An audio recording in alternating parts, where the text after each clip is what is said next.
I can't actually hear that transition because of the way the transitions are loaded in OBS. It kind of sucks. And here we are. The last time we finished chapter 9. We were about to start 10. I realized if I wanted to read for more than half an hour on my next stream, I was going to have to leave some time. So it was a little bit of a shorter one. Today will be a shorter one. Maybe I'll play Helldivers afterwards. I want to play that more.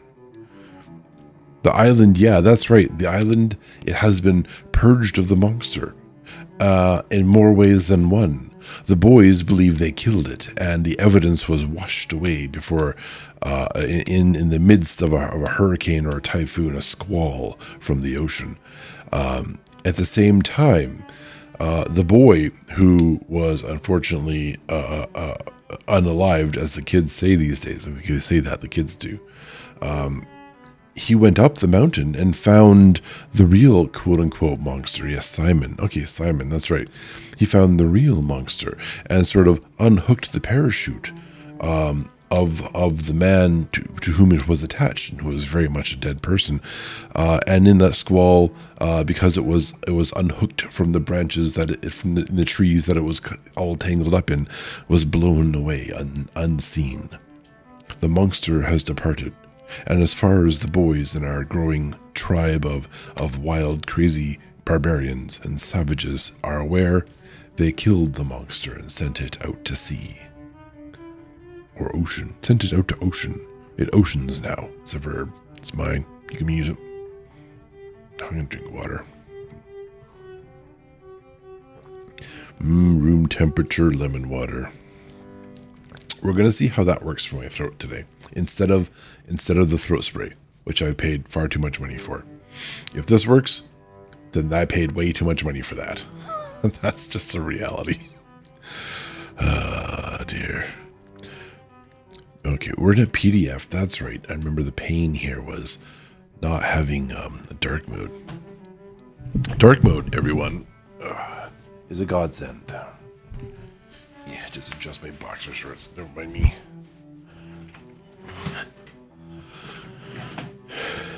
If you ever work in front of a computer and you have the option to go dark mode, the strain on your eyes is just, the difference is palpable. Palpable. All right, let's see. Chapter mark. Chapter 10. The Shell and the Glasses. Piggy eyed the advancing figure carefully. Nowadays, he sometimes found that he saw more clearly if he removed his glasses and shifted the one lens to the other eye. But even through the good eye, after what had happened, Ralph remained unmistakably Ralph. He came now out of the coconut trees, limping, dirty, with dead leaves hanging from his shock of yellow hair. One eye was a slit in his puffy cheek, and a great scab had formed on his right knee. He paused for a moment and peered at the figure on the platform. Piggy? Are you the only one left? There's some little uns. They don't count. No biggins. Oh, Samneric. They're collecting wood. Those are the twins, right? Nobody else. Not that I know of. Ralph climbed onto the platform carefully. The coarse grass was still worn away where the assembly used to sit. The fragile white conch still gleamed by the polished seat. Ralph sat down in the grass, facing the chief's seat and the conch. Piggy knelt at his left, and for a long minute there was silence. At last, Ralph cleared his throat and whispered something. Piggy whispered back. What say you? Ralph spoke up. Simon. Piggy said nothing but nodded solemnly. They continued to sit, gazing with impaired sight at the chief's seat and the glittering lagoon. The green light and the glossy patches of sunshine played over their befouled bodies. At length, Ralph got up and went to the conch. He took the shell caressingly with both hands and knelt, leaning against the trunk. Piggy. Huh? What we going to do? Piggy nodded at the conch. You could call an assembly. Ralph laughed. Ralph laughed sharply as he said the word, and Piggy frowned. You're still chief. Ralph laughed again. You are, over us. I got the conch. Ralph, stop laughing like that. Look, there ain't no need. Ralph, what's the others going to think? At last, Ralph stopped. He was shivering. Piggy, that was Simon. You said that before. Piggy, that was murder. You stop it, said Piggy shrilly. What are you going to do talking like that? He jumped to his feet and stood over Ralph. It was dark. There was that bloody dance. There was lightning and thunder and rain. It was scared. We was scared. I wasn't scared, said Ralph slowly. I don't know what I was. We was scared, said Piggy excitedly. Anything might have happened. It wasn't what you said. He was gesticulating, searching for a formula. Oh, Piggy. Ralph's voice, low and stricken, stopped Piggy's gestures. He bent down and waited. Ralph, cradling the conch, rocked himself to and fro. Don't you understand, Piggy? The things we did. He may still be. No. Perhaps he was only pretending. Piggy's voice trailed off at the sight of Ralph's face. You were outside the circle. You never really came in. Didn't you see what they did? There was loathing, and at the same time a kind of feverish excitement in his voice. Didn't you see, Piggy? Not all that well. I only got one eye now. You ought to know that, Ralph. Ralph continued to rock to and fro. It was an accident, said Piggy suddenly. That's what it was. An accident. Sorry, I don't do a shrill voice for Piggy very well, do I? Coming in the dark. He hadn't no business crawling like that out of the dark. He was batty. He asked for it. He gesticulated wildly again. It was an accident. You didn't see what they did. Look, Ralph, we got to forget this. We can't do no good thinking about it, see? I'm frightened. Of us. I want to go home. Oh, God, I want to go home. It was an accident, said Piggy stubbornly, and that's that. He touched Ralph's spare shoulder, and Ralph shuddered at the human contact. And look, Ralph. Piggy glanced round quickly, then leaned close. Don't let on we was in that dance, not to Samneric. But we were, all of us. Piggy shook his head. Not us till last. They never noticed in the dark. Anyway, you said I was only on the outside. So was I, muttered Ralph. I was on the outside, too. Piggy nodded eagerly. That's right. We was on the outside. We never done nothing. We never seen nothing. Piggy paused, then went on. We'll live on our own, the four of us. 4 of us. We aren't enough to keep the fire burning. We'll try, see? I lit it. Just a pointed note, it's not that hard to keep a fire going for a long time. I remember camping the few times I was forced to go when I was in scouts and whatnot. We kept a campfire going for a couple of days, no problem at all. Samneric came dragging a great log out of the forest. They dumped it by the fire and turned to the pool. Ralph jumped to his feet. Hi, you two. The twins checked a moment, then walked on. They're going to bathe, Ralph. Better get it over. The twins were very surprised to see Ralph. They flushed and looked past him into the air. Hello, fancy meeting you, Ralph. We just been in the forest to get wood for the fire. We got lost last night. Ralph examined his toes. You got lost after the... Piggy cleaned his lenses. After the feast, said Sam in a stifled voice. Eric nodded. Yes, after the feast. We left early, said Piggy quickly, because we were tired. So did we, very early. We were very tired. Sam touched a scratch on his forehead and then hurriedly took his hand away. Eric fingered his split lip. Yes, we were very tired, repeated Sam. So we left early. Was it a good... The air was heavy with unspoken knowledge. Sam twisted and the obscene word shot out of him. Dance? Memory of the dance that none of them had attended shook all four boys convulsively. We left early. I have no idea who said that. There's literally there's like four people who could have said that, and there's no indication who said that. When Roger came to the neck of the land that joined the Castle Rock to the mainland, he was not surprised to be challenged.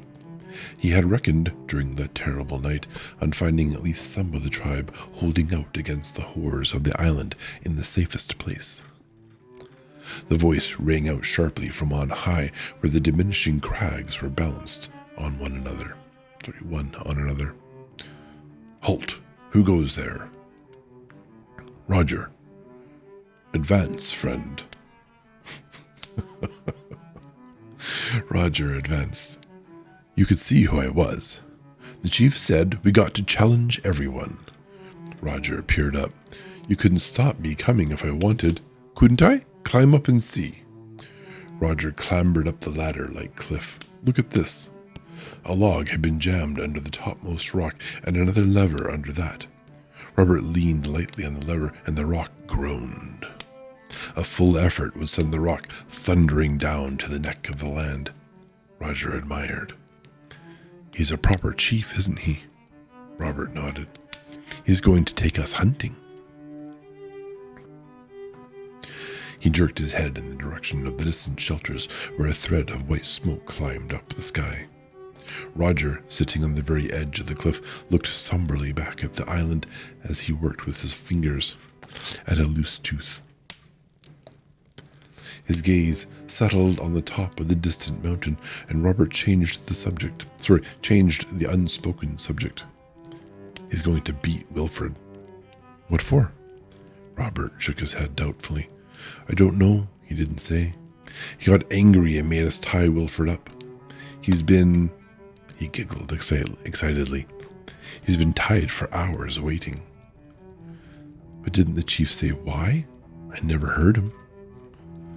Sitting on the tremendous rock in the torrid sun, Roger received this news as an illumination. He ceased to work at his tooth and sat still, assimilating the possibilities of irresponsible authority. Then, without another word, he climbed down the back of the rocks toward the cave and the rest of the tribe.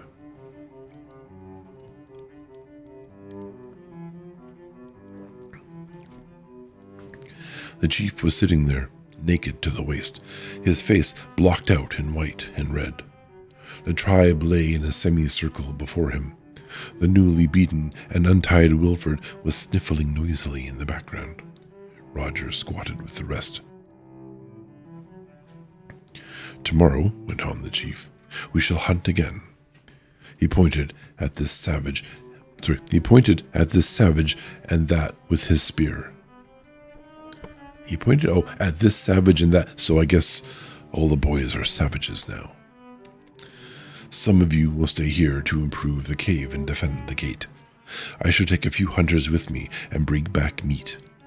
The defenders of the gate will see that the others don't sneak in. A savage raised his hand and the chief turned a bleak, painted face toward him. Why should they try to sneak in, chief? The chief was vague but earnest. They will. They'll try to spoil things we do. So the watchers at the gate must be careful. And then... The chief paused. They saw a triangle of startling pink dart out, pass along his lips, and vanish again. And then the beast might try to come in. You remember how he crawled. So the beast they killed, you mean? The semicircle shuddered and muttered in agreement. He came, disguised. He may come again, even though we gave him the head of our kill to eat. So watch and be careful. Stanley lifted his forearm off the rock and held up an interrogative finger. Well, but didn't we... He squirmed and looked down. No. In the silence that followed, each savage flinched away from his individual memory. No, how could we kill it?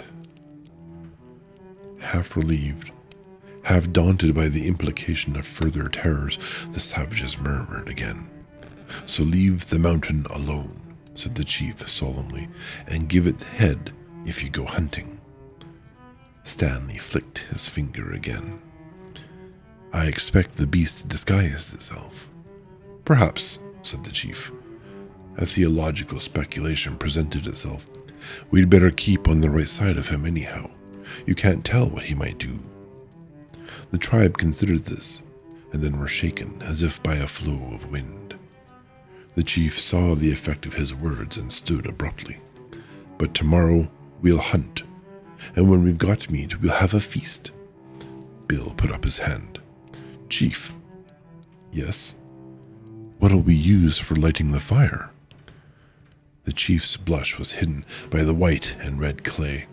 Into his uncertain silence, the tribe spilled their murmur once more, and the chief held up his hand. We shall take fire from the others. Listen, tomorrow we'll hunt and get meat. Tonight I'll go along with 2 hunters who will come. Maurice and Roger put up their hands. Maurice. Yes, chief. Where was their fire? Back of the old place by the fire rock. The chief nodded. The rest of you can go to sleep as soon as the sun sets, but us 3, Maurice, Roger, and me, we've got work to do. We'll leave just before sunset. Maurice put his hand up. But what happens if we meet? The chief waved his objection aside. We'll keep along by the sands. Then if he comes, we'll do our dance again. Only the 3 of us. Again the murmurs swelled and died away. Piggy handed Ralph his glasses. Wait, this is at a different... random setting change, I guess? Like... Piggy handed Ralph his glasses and waited to receive back his sight. The wood was damp, and this was the 3rd time they had lighted it. Ralph stood back, speaking to himself. We don't want another night without fire. He looked round guiltily at the 3 boys standing by. This was the first time he had admitted the double function of the fire. Certainly, one was to send up a beaconing column of smoke, but the other was to be a hearth now and a comfort until they slept. Eric breathed in the wood till it glowed and sent out a little flame.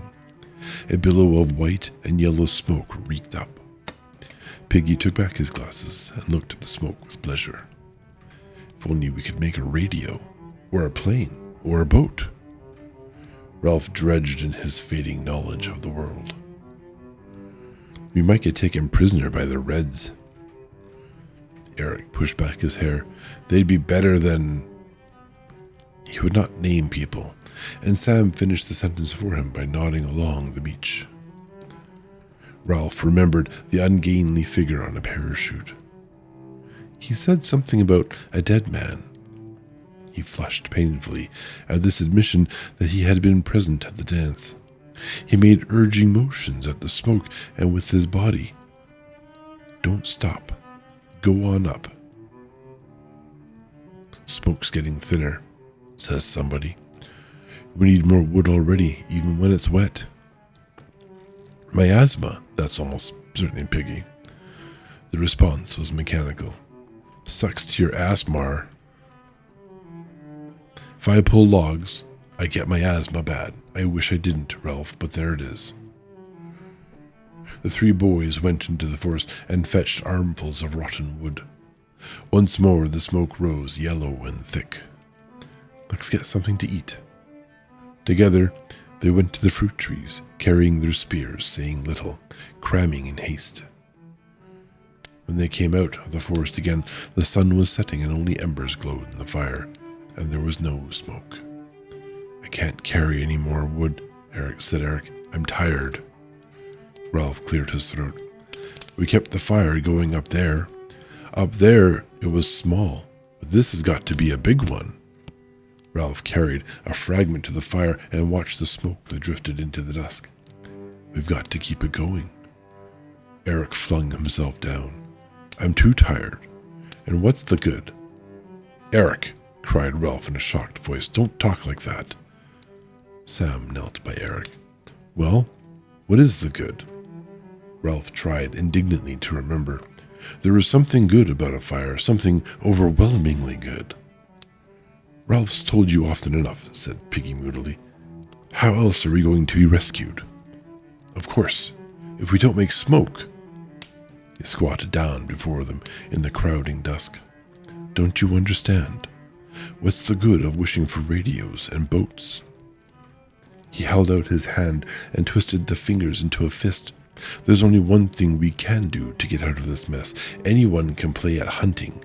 Anyone can get us meat. He looked from face to face. Then, at the moment of greatest passion and conviction, that curtain flapped in his head and he forgot what he had been driving at. He knelt there, his fist clenched, gazing solemnly from one to the other. And the curtain whisked back. Oh yes, so we've got to make smoke and more smoke. But we can't keep it going, look at that. The fire was dying on them. 2 to mind the fire, said Ralph, half to himself. That's 12 hours a day. We can't get any more wood, Ralph. Not in the dark, not at night. We can't light it every morning, said Piggy. Nobody ain't going to see smoke in the dark. Sorry, we can light it every morning, said Piggy. Nobody ain't going to see smoke in the dark. Sam nodded vigorously. It was different when the fire was up there. Ralph stood up, feeling curiously defenseless within the darkness pressing in. Let the fire go, then, for tonight. No, but they would see a flame on the island in the dark. Yeah, except it doesn't sound like they have a big flame. I mean, one thinks they must, but, they could just camp on the top of the damn mountain, too. Then let the fire go, then, for tonight. He led the way to the first shelter, which still stood, though battered. The bed leaves lay within, dry and noisy to the touch. In the next shelter, a little inn was talking in his sleep. The 4 biggins crept into the shelter and burrowed under the leaves. The twins lay together, and Ralph and Piggy at the other end. For a while, there was the continual creak and rustle of leaves as they tried for comfort. Piggy? Yeah? All right. Suppose so. At length, save for an occasional rustle, the shelter was silent. An oblong of blackness relieved with brilliant spangles hung before them, and there was the hollow sound of surf on the reef. Ralph settled himself for his nightly game of supposing. Supposing they could be transported home by jet. Then before morning, they would land at that big airfield in Wiltshire. They would go by car. No, for things to be perfect, they would go by train, all the way down to Devon and take that cottage again. Then, at the foot of the garden, the wild ponies would come and look over the wall. Ralph turned restlessly in the leaves. Dartmoor was wild, and so were the ponies, but the attraction of wildness had gone. His mind skated to a consideration of a tamed town where savagery could not set foot. What could be safer than the bus center with its lamps and wheels? All at once, Ralph was dancing round a lamp standard. There was a bus crawling out of the bus station, a strange bus. Ralph? Ralph! What is it? Don't make a noise like that. Sorry. From the darkness of the further end of the shelter came a dreadful moaning, and they shattered the leaves in their fear. Well, they shattered? Perhaps scattered would be a better term. Sam and Eric, locked in an embrace, were fighting each other. Sam. Hey, Eric. Presently, all was quiet again. Piggy spoke softly to Ralph. We got to get out of this. What do you mean? Get rescued. For the first time that day, and despite the crowding blackness, Ralph sniggered. I mean it, whispered Piggy. If we don't get home soon, we'll be barmy. Round the bend, bomb-happy crackers. Ralph pushed the damp tendrils of hair out of his eyes. You write a letter to your auntie. Piggy considered this solemnly. I don't know where she is now. And I haven't got an envelope and a stamp. And there isn't a mailbox or a postman. The success of his tiny joke overcame Ralph. His sniggers became uncontrollable and his body jumped and twitched. Piggy rebuked him with dignity. I haven't said anything all that funny. Ralph continued to snigger, though his chest hurt. His twitchings exhausted him till he lay, breathless and woebegone, waiting for the next spasm. During one of these pauses, he was ambushed by sleep. Hysterical laughter. Good times. Ralph, you've been making a noise again. Do be quiet, Ralph, because... Ralph heaved over among the leaves. He had reason to be thankful that his dream was broken, for the bus had been nearer and more distinct. Why? Because... Be quiet and listen. Ralph lay down carefully to the accompaniment of a long sigh from the leaves. Eric moaned something, then lay still. The darkness, save for the useless oblong of stars, was blanket thick. I can't hear anything. There's something moving outside. Ralph's head prickled. The sound of his blood drowned all else and then subsided. I still can't hear anything. Listen. Listen for a long time. Quite clearly and emphatically, and only a yard or so away from the back of the shelter, a stick cracked. The blood roared again in Ralph's ears. Confused images chased each other through his mind. A composite of these things was prowling around the shelters. He could feel Piggy's head against his shoulder and the convulsive grip of a hand. Ralph. Shut up and listen. Desperately, Ralph prayed that the beast would prefer little uns. I mean, I guess if you're scared, you have these thoughts. A voice whispered horribly outside. Piggy? Piggy? It's come, gasped Piggy. It's real. He clung to Ralph and reached to get his breath. Piggy, come outside. I want you, Piggy. Ralph's mouth was against Piggy's ear. Don't say anything. Piggy, where are you, Piggy? Something brushed against the back of the shelter. Piggy kept still for a moment. Then he had his asthma. He arched his back and crashed among the leaves with his legs. Ralph rolled away from him. Is that asthma? Then there was a vicious snarling in the mouth of the shelter and the plunge and thump of living things. Someone tripped over Ralph, and Piggy's corner became a complication of snarls and crashes and flying limbs. Ralph hit out. Then he hit what seemed like a dozen others were rolling over and over, hitting, biting, scratching. He was torn and jolted, found fingers in his mouth and bit them. A fist withdrew and came back like a piston so that the whole shelter exploded into light. Ralph twisted sideways on top of a writhing body and felt hot breath on his cheek. He began to pound the mouth below him, using his clenched fist as a hammer. He hit with more and more passionate hysteria as the face became slippery. A knee jerked up between his legs, and he fell sideways, busying himself with his pain, and the fight rolled over him. Then the shelter collapsed with smothering finality, and the anonymous shapes fought their way out and through.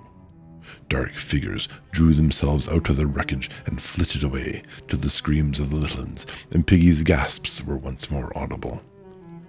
Ralph called out in a quavering voice. "All you little ones, go to sleep. We've had a fight with the others, now go to sleep." Samner came close and peered at Ralph. "Are you two all right?" "I think so. I got busted." "So did I. How's Piggy?"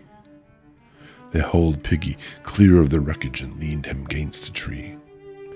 The night was cool and purged of immediate terror. Piggy's breathing was a little easier. "Did you get hurt, Piggy?" "Not much." "That was Jack and his hunters," said Ralph bitterly. "Why can't they leave us alone?" "We gave them something to think about," said Sam. Honesty compelled him to go on. "At least you did. I got mixed up with myself in a corner. I gave one of them what for," said Ralph. "I smashed him up all right. He won't come to find and fight us again in a hurry." "So did I," said Eric. When I woke up, one was kicking me in the face. I got an awful bloody face, I think, Ralph, but I did him in the end." "What did you do?" "I got my knee up," said Eric with simple pride, "and I hit him. Oh no, I hit him with it in the pills. You should have heard him holler. He won't come back in a hurry either. So we didn't do too badly." Okay, for a second I thought, that knee up, Ralph had to deal with a knee, so I'm starting to think friendly fire. That would suck.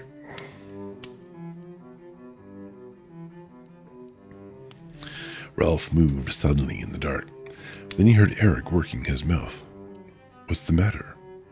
Just a tooth loose." Piggy drew up his legs. "That is the implication, yeah." "You all right, Piggy?" "I thought they wanted the conch." Ralph trotted down the pale beach and jumped onto the platform. The conch still glimmered by the chief's seat. He gazed for a moment or two, then went back to Piggy. "They didn't take the conch." "I know. They didn't come for the conch. They came for something else." "Ralph, what am I going to do?" Far off, along the bow stave of beach, 3 figures trotted toward the castle rock. They kept away from the forest and down by the water. Occasionally they sang softly. Occasionally they turned cartwheels down by the moving streak of phosphorescence. The chief led then, trotting steadily, exulting in his achievement. He was a chief now, in truth, and he made stabbing motions with his spear. From his left hand dangled Piggy's broken glasses. Honestly, why that wasn't obvious from the beginning is kind of a little bit of a mystery. It's the one way to make fire. Everyone wants fire, for their own purposes perhaps, but they all need fire.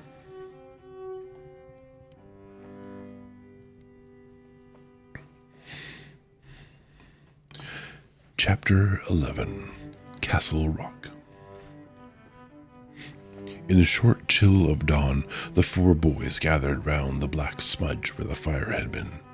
While Ralph knelt and blew, grey, feathery ashes scurried hither and thither at his breath, but no spark shone among them. The twins watched anxiously, and Piggy sat expressionless behind the luminous wall of his myopia. Ralph continued to blow till his ears were singing with the effort, but then the first breeze of dawn took the job off his hands and blinded him with ashes. He squatted back, swore, and rubbed water out of his eyes. No use. Eric looked down at him through a mask of dried blood. Piggy peered in the general direction of Ralph. Of course it's no use, Ralph. Now we got no fire. Ralph brought his face within a couple feet of Piggy's. Can you see me? A bit. Ralph allowed the swollen flap of his cheek to close his eye again.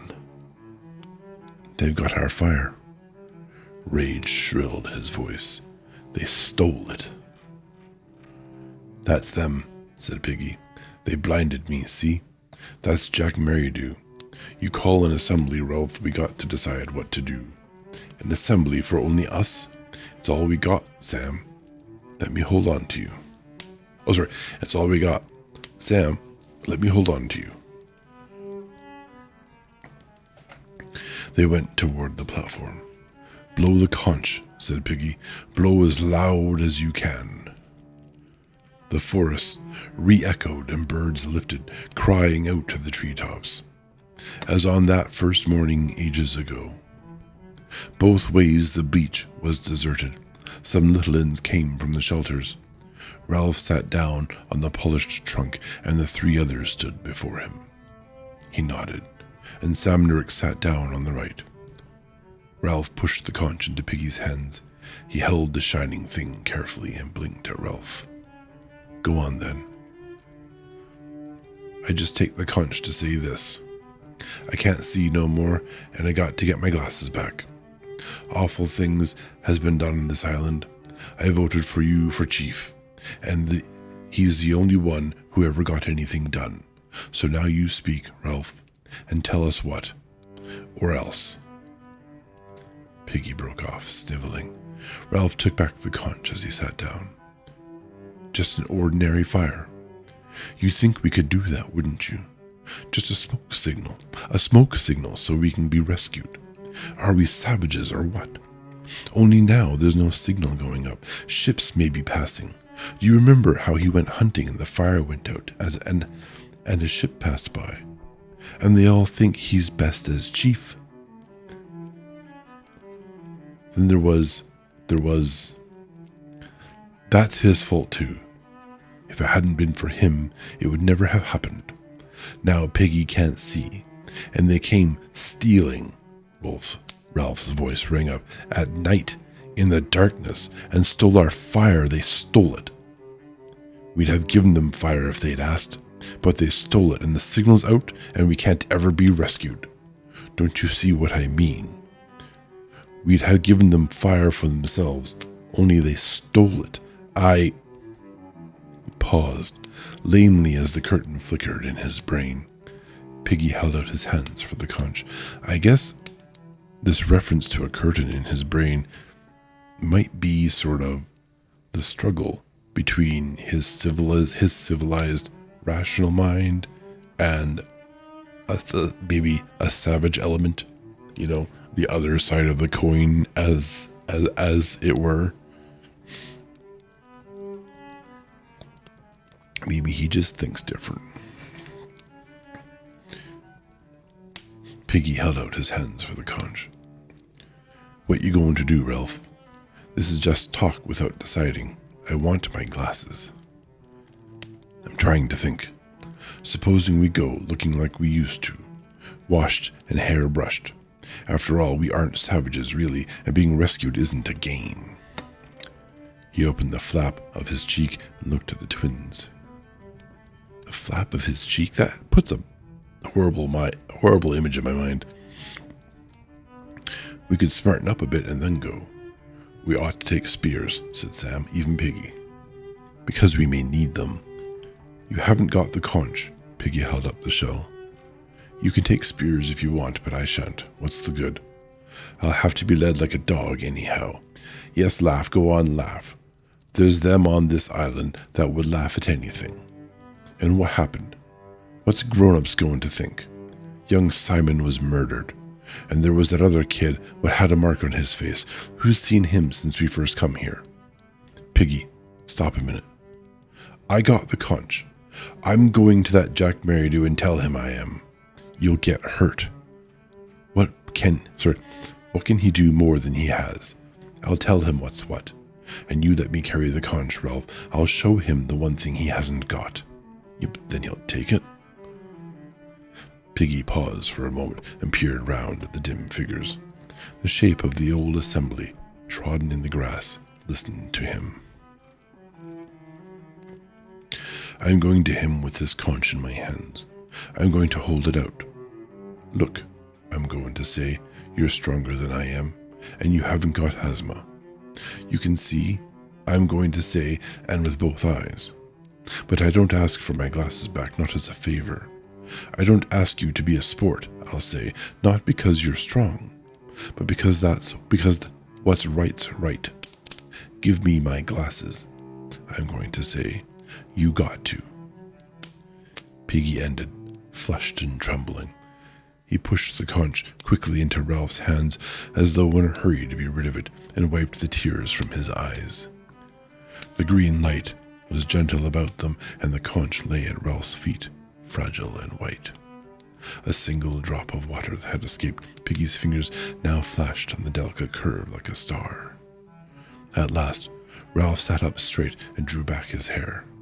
All right. I mean, you can try if you like. We'll go with you. He'll be painted, said Sam timidly. You know how he'll be. He won't think much of us. If he gets waxy, we've had it. That was the Sam and Eric back and forth thing. Ralph scowled at Sam. Dimly he remembered something Simon had said to him once by the rocks.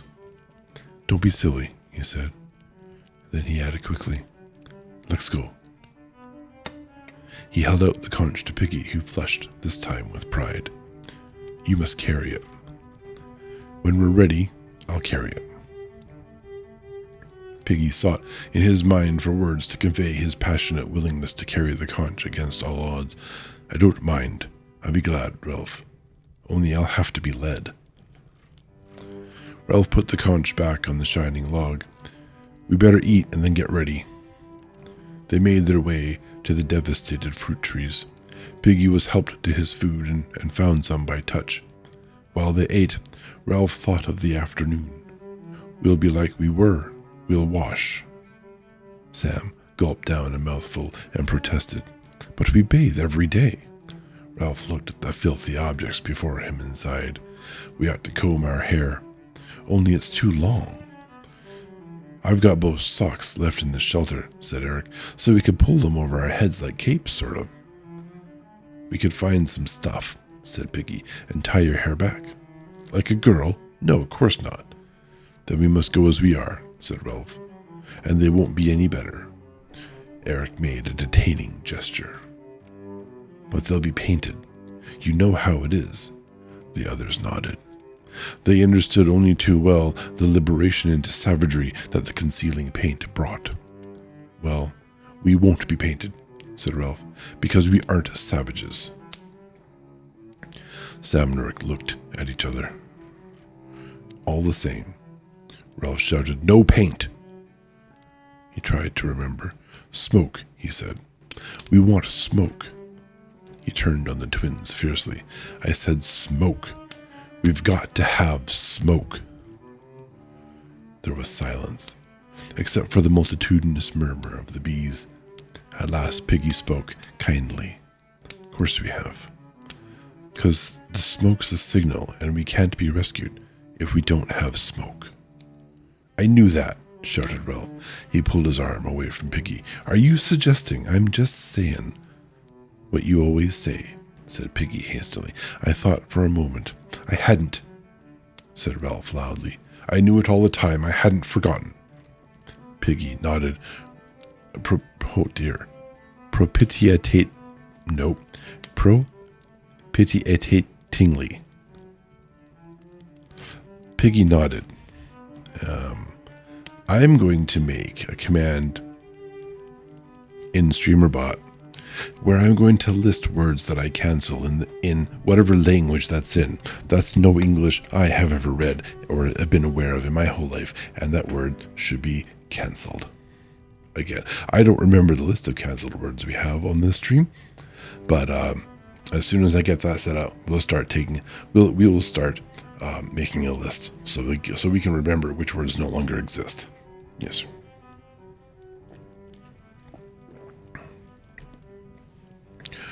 You're chief, Ralph. You remember everything. I hadn't forgotten. Of course not. The twins were examining Ralph curiously, as though they were seeing him for the first time. They set off along the beach in formation. Oh, ads. Yeah, it's a good time to take a break. right on a paragraph mark. Excellent. We'll run 3 minutes. We'll be back and we'll continue. See you soon.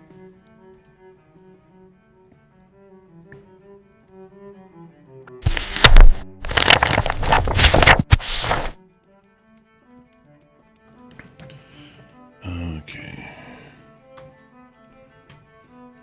You gotta fill in the gap with a quote. I can be your eco. See, there's like just like two freaking it uses the same quotes way too much. Now that one pops up, yeah. Can I be your e-kitten? Jesus. What is that? What are you even gonna do with that? Alright, where are we? Right. They set off along the beach in formation. Sorry, the hug thing seems to use the some things lots too. Yeah, that's true. Maybe the random it doesn't feel so random, but that's also how random feels. So, I mean, I could set up a different way of doing things, I suppose, but it's fine. It's all having fun. Ralph went first, limping a little, his spear carried over one shoulder. He saw things partially through the tremble of the heat haze over the flashing sands. Oh, hello, Arashi. How are you doing, friend? Welcome to the stream. I'm doing well. We just started. It's just like first day back to work, so you know, could be better.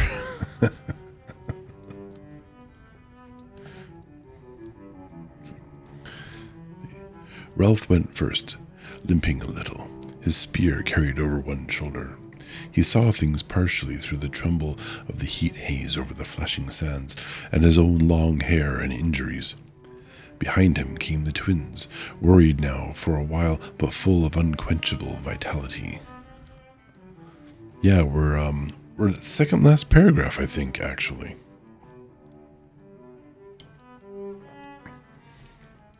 We're gonna finish tonight. They said little but trailed the butts of their wooden spears, for Piggy had found that by looking down and shielding his tired sight from the sun, he could just see these moving along the sand. He walked between the trailing butts, therefore the conch held carefully between his two hands. The boys made a compact little group that moved over the beach, 4 plate-like shadows dancing and mingling beneath them. There was no sign left of the storm, and the beach was swept clean like a blade that had been scoured. The sky and the mountain were at an immense distance, shimmering in the heat, and the reef was lifted by a mirage floating in a kind of silver pool halfway up the sky. Yeah, we're on like chapter 11 of 12.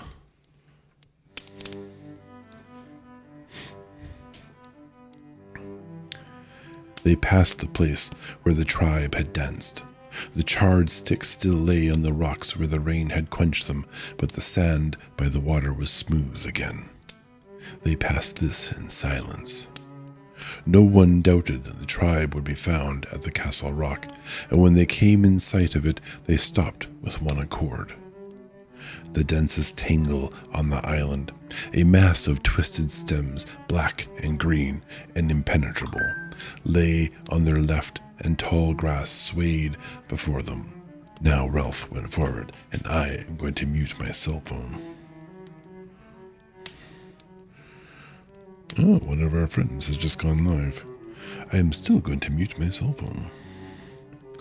I never remember to do the damn thing.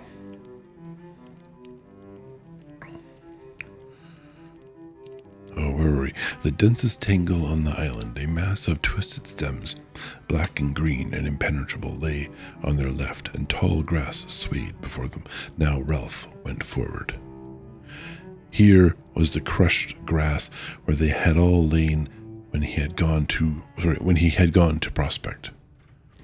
There was the neck of land, the ledge skirting the rock, Up there were the red pinnacles. Sam touched his arm. Smoke. There was a tiny smudge of smoke wavering into the air on the other side of the rock. Some fire? I don't think. Ralph turned. What are we hiding for? He stepped through the screen of grass onto the little open space that led to the narrow neck. You two follow behind. I'll go first. Then Piggy a pace behind me. Keep your spears ready. Piggy peered anxiously into the luminous veil that hung between him and the world. Is it safe? Ain't there a cliff? I can hear the sea. You keep right close to me. Ralph moved forward onto the neck. He kicked a stone and it bounded into the water. Then the sea sucked it down, revealing a red, weedy square 40 feet beneath Ralph's left arm. Am I safe? Quavered Piggy. I feel awful. You imagine walking through a world, like a dangerous world too, not being able to see more than a blurry pattern of light in front of you would be horrible. High above them, from the pinnacles, came a sudden shout, and then an imitation war cry that was answered by a dozen voices from behind the rock. Give me the conch and stay still. Halt! Who goes there? Ralph bent back his head and glimpsed Roger's dark face at the top. You can see who I am, he shouted. Stop being silly. He put the conch to his lips and began to blow. Savages appeared, painted out of recognition, edging round the ledge toward the neck. They carried spears and disposed themselves to defend the entrance. Ralph went on blowing and ignored Piggy's terrors. Roger was shouting, You mind out? See? You mind out, see? At length, Ralph took his lips away and paused to get his breath back. His first words were a gasp, but audible. Calling an assembly. The savages guarding the neck muttered among themselves, but made no motion.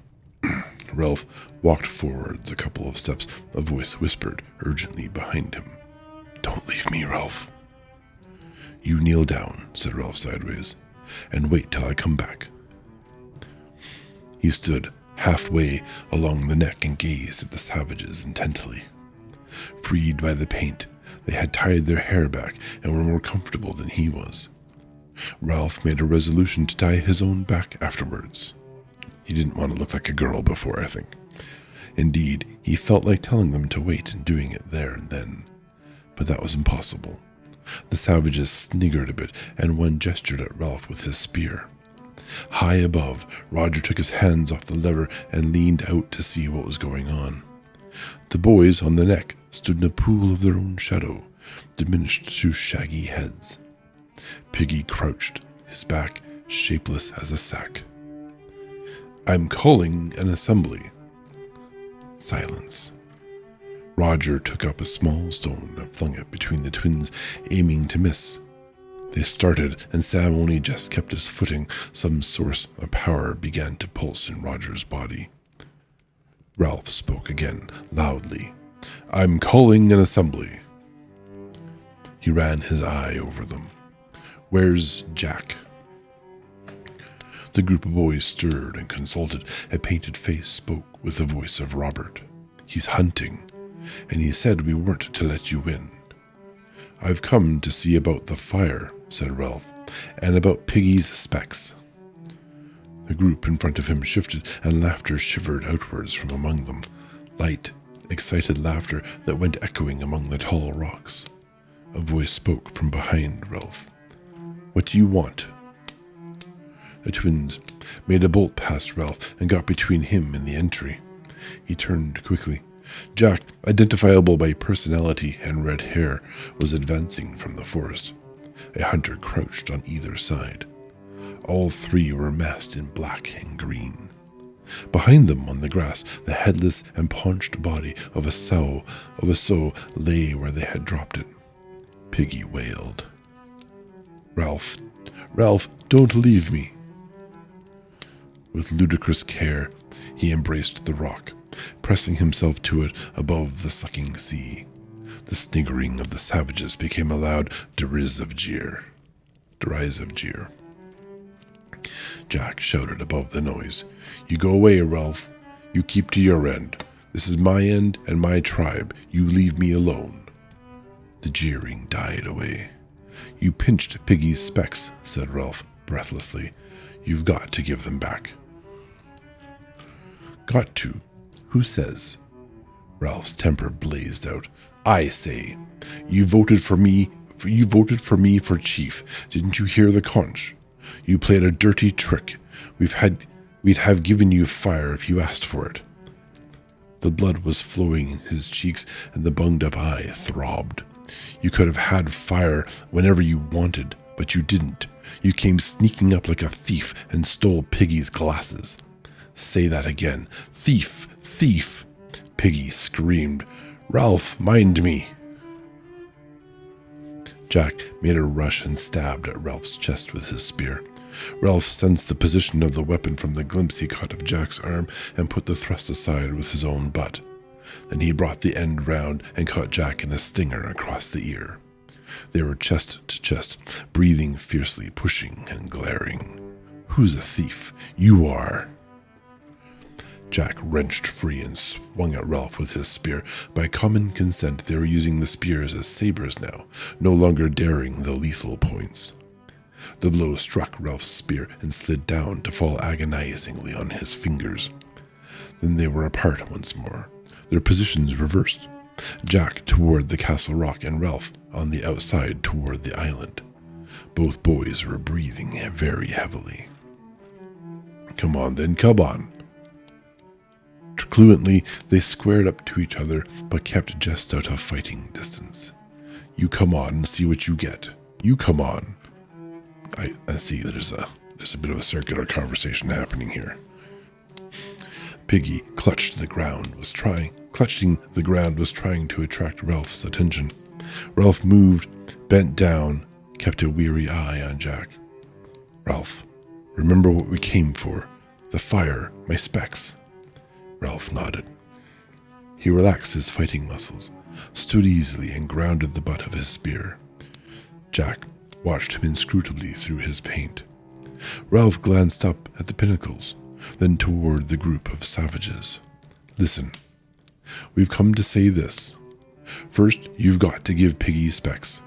Got to give back Piggy specs. If he hasn't got them, he can't see. You aren't playing the game." The tribe of painted savages giggled, and Ralph's mind faltered. He pushed his hair up and gazed at the green and black mask before him, trying to remember what Jack looked like. Piggy whispered, "And the fire. Oh yes, then about the fire I say this again. I've been saying it ever since we dropped in." He held out his spear and pointed at the savages. "Your only hope is keeping a signal fire going as long as there's light to see. Then maybe a ship will notice the smoke and come and rescue us and take us home.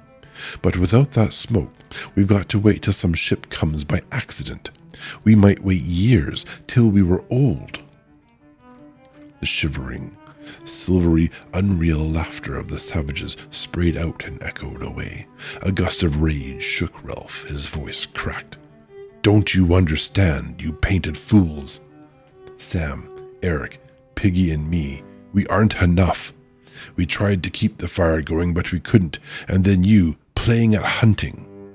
He pointed past them to where the trickle of smoke dispersed in the pearly air. "Look at that. Call that a signal fire? That's a cooking fire. Now you'll eat and there'll be no smoke. Don't you understand? There may be a ship out there."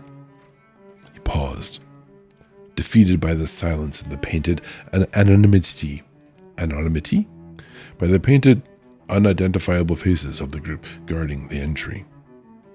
Jack opened a pink mouth and addressed Samneric, who were between him and his tribe. "You two, get back." No one answered him. The twins, puzzled, looked at each other, while Piggy, reassured by the cessation of violence, stood up carefully, Jack glanced back at Ralph and then at the twins. Grab them. No one moved. Jack shouted angrily, I said grab them. The painted group moved round Samneric nervously and unhandily. Once more the silvery laughter scattered. Samneric protested out of the heart of civilization. Oh, I say, honestly. Their spears were taken from them. Tie them up, Ralph cried out hopelessly against the black and green mask. Jack! Go on, tie them. Now, the painted group felt the otherness of Samneric, felt the power in their own hands. They felled the twins clumsily and excitedly. Jack was inspired. He knew that Ralph would attempt to rescue. He struck in a humming circle behind him, and Ralph only just parried the blow.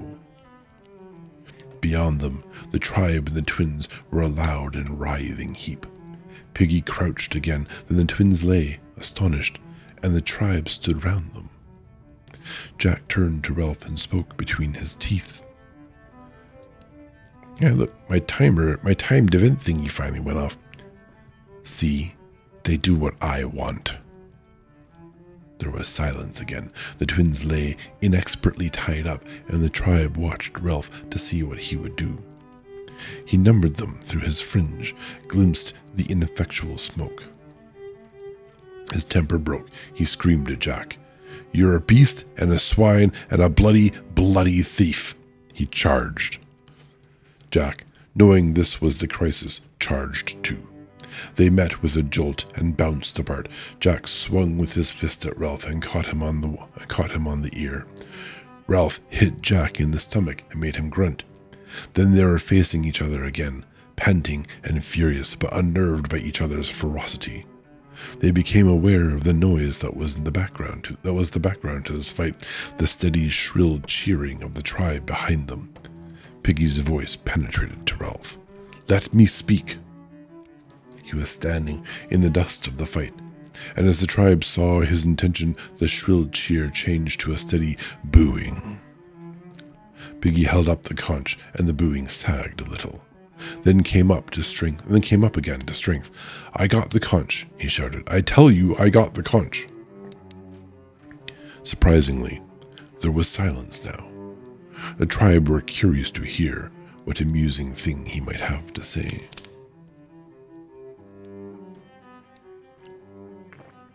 The tribe has really become kind of similar to quote-unquote chat, hasn't it? The savages have a singular identity.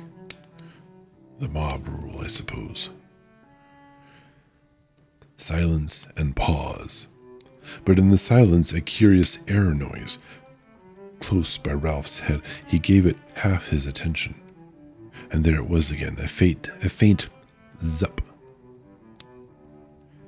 Someone was throwing stones. Roger was dropping them, his one hand still on the lever. Below him, Ralph was a shock of hair, and Piggy a bag of fat. I got this to say. You're acting like a crowd of kids.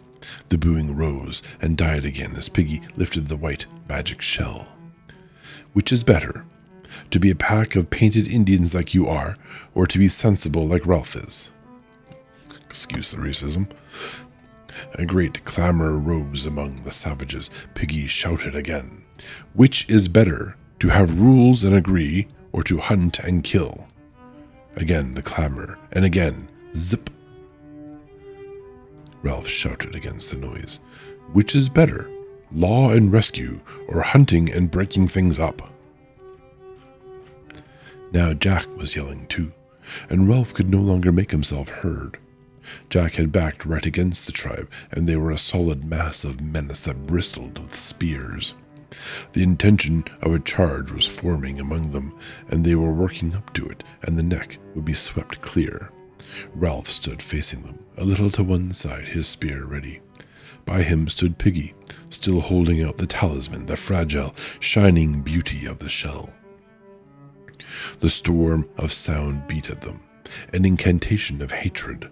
High overhead, Roger, with a sense of delirious abandonment, leaned all his weight on the lever. Ralph heard the great rock before he saw it. He was aware of a jolt in the earth that came to him through the soles of his feet and the breaking sound of stones at the top of the cliff. Then the monstrous red bounded across the neck and he flung himself flat while the tribe shrieked. The rock struck Piggy a glancing blow from chin to knee. Holy cow. The conch exploded into 1,000 white fragments and ceased to exist. Piggy, saying nothing, with no time for even a grunt, traveled through the air sideways from the rock, turning over as he went. The rock bounded twice and was lost in the forest. Piggy fell 40 feet and landed on his back across the square red rock in the sea. His head opened and stuff came out and turned red. Piggy's arms and legs twitched a bit, like a pig's after it has been killed.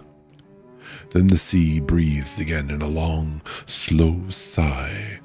The water boiled white and pink over the rock, and when it went, sucking back again, the body of Piggy was gone. This time, the silence was complete. Ralph's lips formed a word, but no sound came. Suddenly, Jack bounded out from the tribe and began screaming wildly. See? See? That's what you'll get. I meant that. There isn't a tribe for you anymore. The conch is gone. He ran forward, stooping. I'm chief. Viciously, and with full intention, he hurled his spear at Ralph. The point tore the skin and flesh over Ralph's ribs, then sheared off and fell in the water. Ralph stumbled, feeling not pain but panic, and the tribe, screaming now like the chief, began to advance. Another spear, a bent one that would not fly straight, went past his face, and one fell from on high where Roger was. The twins lay hidden behind the tribe, and the anonymous devils' faces swarmed across the neck. Ralph turned and ran. A great noise, as of seagulls, rose behind him. He obeyed an instinct that he did not know he possessed, and swerved over the open space so that the spears went wide. He saw the headless body of the sow and jumped in time. Then he was crashing through foliage and small boughs and was hidden by the forest.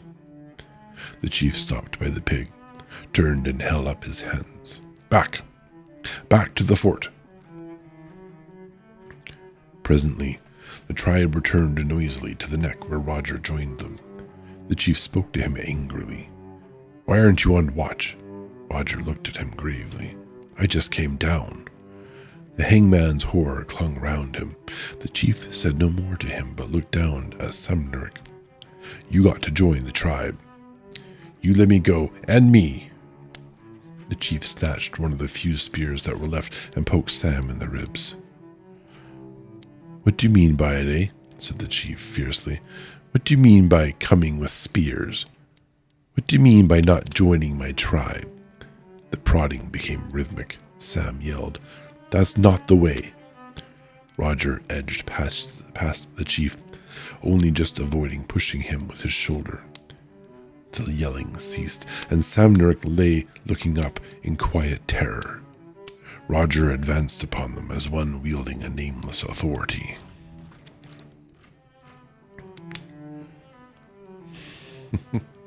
Yeah, I don't have a lot of hope for this group.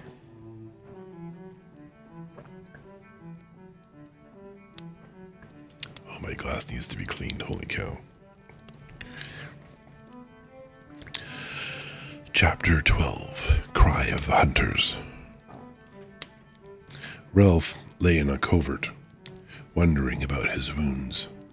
The bruised flesh was inches in diameter over his right ribs, with a swollen and bloody scar where the spear had hit him. His hair was full of dirt and taped like the tendrils of a creeper. All over he was scratched and bruised from his flight through the forest. By the time his breathing was normal again, he had worked out that bathing these injuries would have to wait. How could you listen for naked feet if you were splashing in water? How could you be safe by the little stream or on the open beach? Ralph listened. He was not really far from the castle rock, and during the first panic he had thought he heard sounds of pursuit. But the hunters had only sneaked into the fringes of the greenery, retrieving spears perhaps, and then had rushed back to the sunny rock as if terrified of the darkness under the leaves. He had even glimpsed one of them, striped brown, black and red, and had judged that it was Bill. But really, thought Ralph, this was not Bill.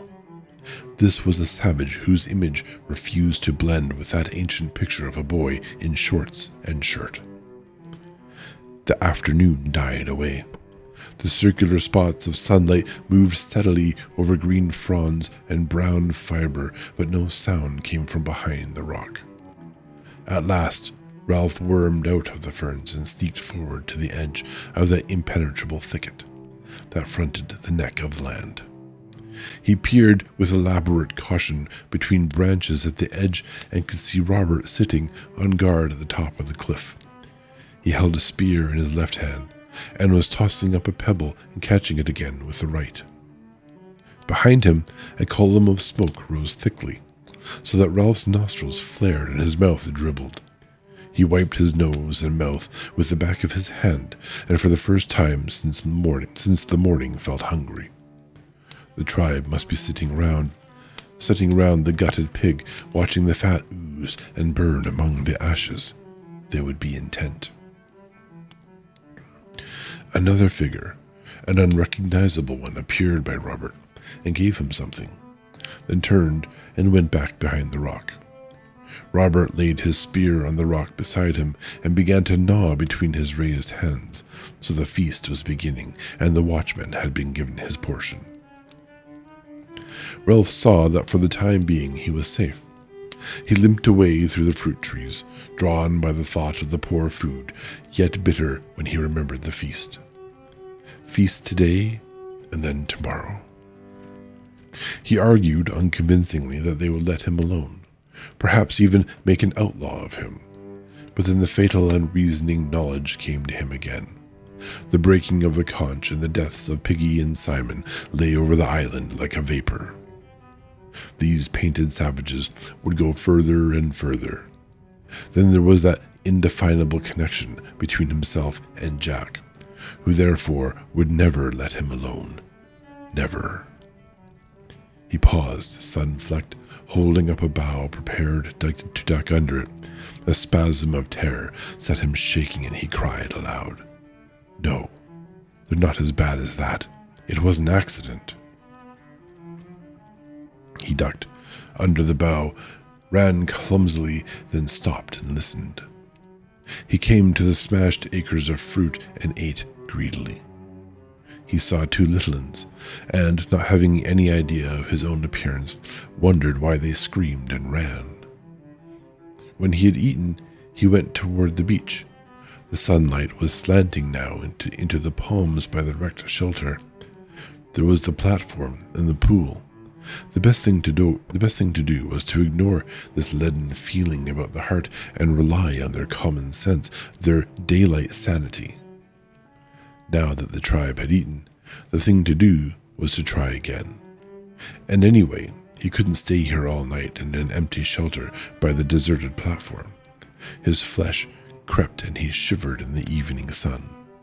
No fire, no smoke, no rescue. He turned and limped away through the forest towards Jack's end of the island. The slanting sticks of sunlight were lost among the branches. At length he came to a clearing in the forest where rock prevented vegetation from growing. Now it was a pool of shadows, and Ralph nearly flung himself behind a tree when he saw something standing in the center. But then he saw that the white face was bone, and that the pig's skull grinned at him from the top of a stick. He walked slowly into the middle of the clearing and looked steadily at the skull that gleamed as white as ever the conch had done. That gleamed as white as ever the conch had done, and seemed to jeer at him cynically. An inquisitive ant was busy in one of the eye sockets, but otherwise the thing was lifeless. Or was it? Little prickles of sensation ran up and down his back. He stood, the skull about on a level with his face, and held up his hair with 2 hands. The teeth grinned. The empty sockets seemed to hold his gaze masterfully and without effort. What was it? The skull regarded Ralph like one who knows all the answers and won't tell. A sick fear and rage swept him. Fiercely, he hit out at the filthy thing in front of him that bobbed like a toy and came back, still grinning into his face, so that he lashed and cried out in loathing. Then he was licking his bruised knuckles and looked at the bare stick. While the skull lay in 2 pieces, its grin now 6 feet across. He wrenched the quivering stick from the crack and held it as a spear between him and the white pieces. Then he backed away, keeping his face to the skull that lay grinning at the sky. When the green glow had gone from the horizon and night was fully accomplished, Ralph came again to the thicket in front of the castle rock. Peeping through, he could see that the height was still occupied, and whoever was up there had a spear at the ready. He knelt among the shadows and felt his isolation bitterly. They were savages, it was true, but they were human, and the ambushing fears of the deep night were coming on. Ralph moaned faintly. Tired though he was, he could not relax and fall into a well of sleep for fear of the tribe. Might it not be possible to walk boldly into the fort, say, "I've got packs," laugh lightly, and sleep among the others? Pretend they were still boys, schoolboys who had said, "Sir, yes, sir," and worn capes? Daylight might have answered yes, but darkness and the horrors of death said no. Laying there in the darkness, he knew he was an outcast. 'Cause I had some sense. He rubbed his cheek along his forearm, smelling the acrid scent of salt and sweat and the staleness of dirt. Over to the left, the waves of ocean were breathing, sucking down, then boiling back over the rock. There were sounds coming from behind the castle rock. Listening carefully, detaching his mind from the swing of the sea, Ralph could make out a familiar rhythm. Kill the beast, cut his throat, spill his blood. The tribe was dancing. Somewhere on the other side of this rocky wall, there would be a dark circle, a glowing fire and meat. They would be savoring food and the comfort of safety. A noise near at hand made him quiver. Savages were clambering up the castle rock, right up to the top, and he could hear voices. He sneaked forward a few yards and saw the shape at the top of the rock change and enlarge. There were only 2 boys on the island who moved or talked like that. Ralph put his head down on his forearms and accepted this new fact like a wound. Samneric were part of the tribe now.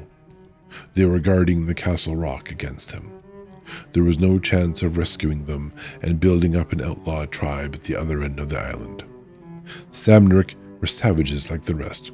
Piggy was dead and the conch smashed to powder. Yeah, it's Sam Eric. It's pronounced Samneric though. They gave the twins a singular name. Yeah. But they add an N in there, so it's Samneric, Samneric.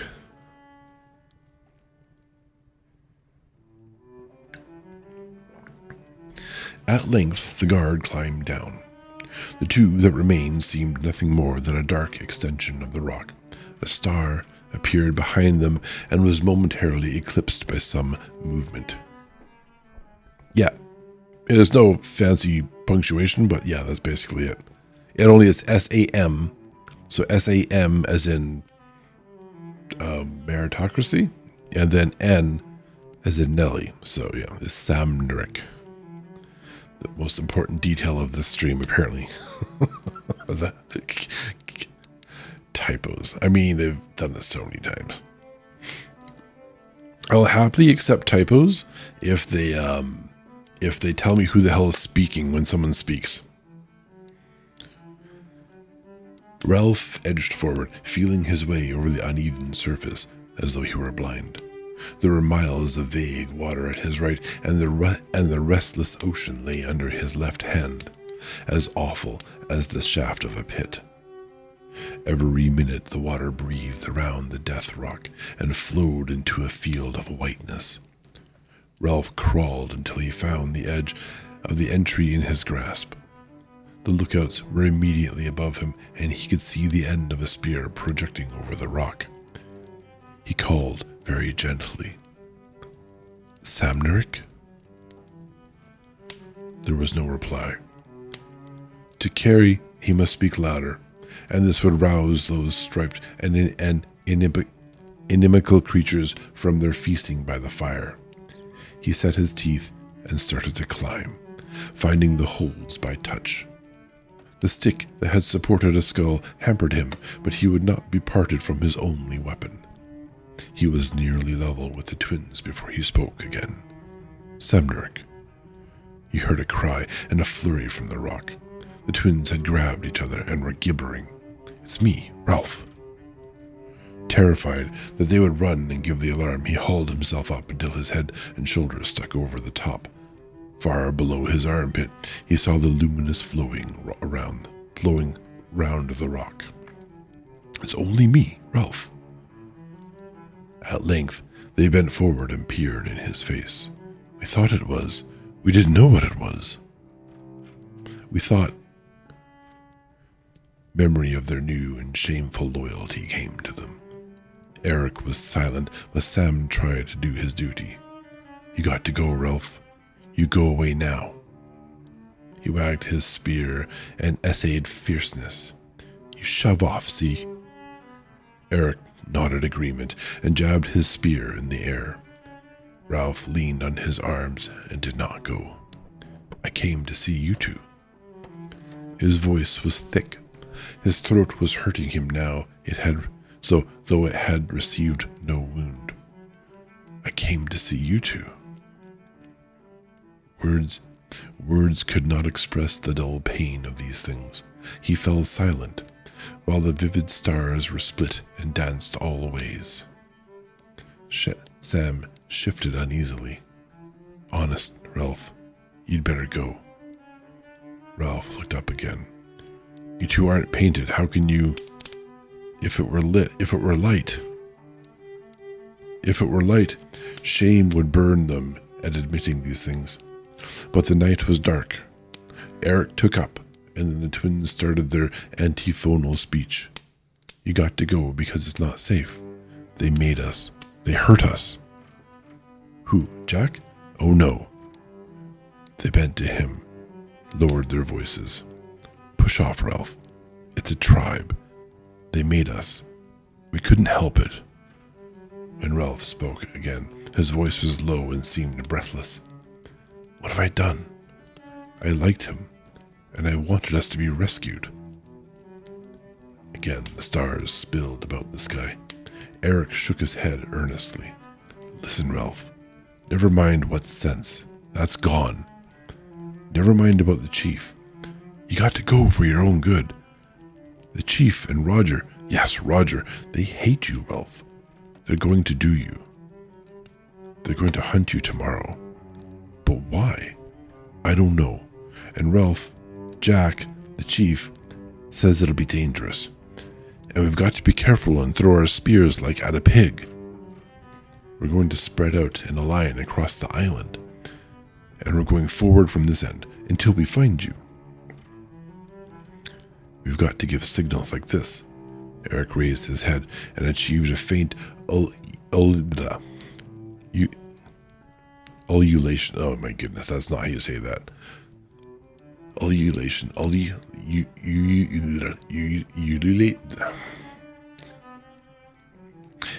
And achieved a faint, strange, ululating sound. There you go, it's closer to it.